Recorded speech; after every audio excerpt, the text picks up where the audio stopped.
Hello, and thank you for tuning in.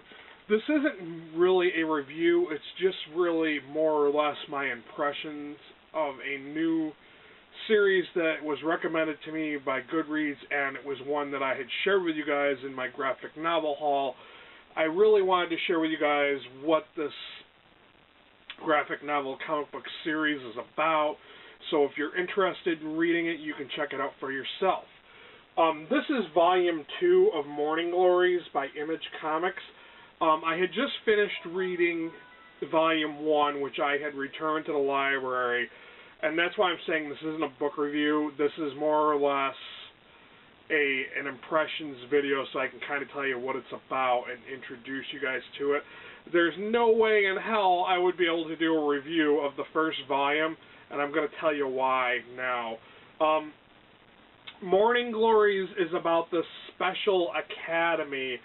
It's like a prep school where these special kids, like they have to be like very smart or have certain gifts that this school is looking for in order to become a part of this prep school.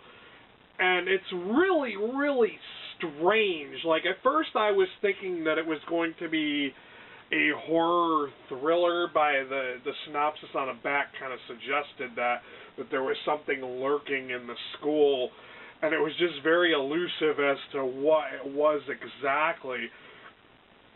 And honestly, after having read the first volume, I still have no clue what's going on in this book.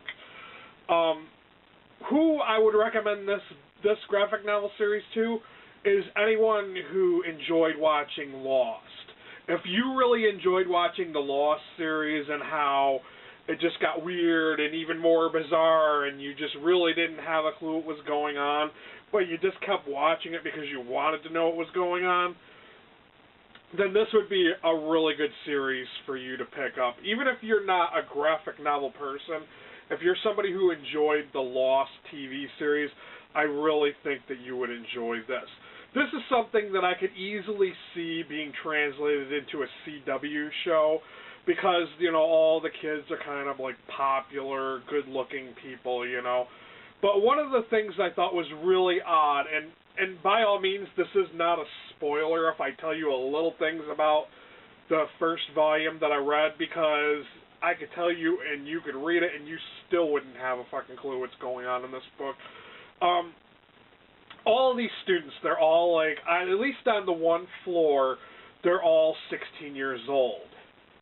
Yeah, sure, that's not really a coincidence.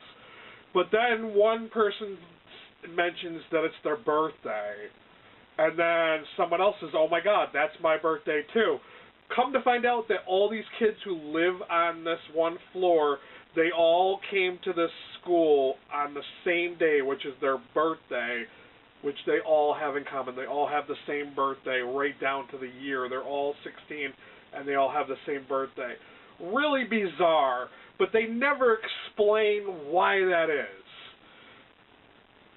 But it gets even weirder than that. Like, the teachers do, like, these little experiments on them to get responses out of them, whether it be answers to questions in a class, or it's just really out there. You really should read this, because there's also this, like, strange machine that's in the basement that nobody really explains what it is, and there's this kind of ghost-type person that one of the main characters seems to know who he is because she calls him by his first name, and they never really explain any of this. But anyways, these kids are trapped in this school.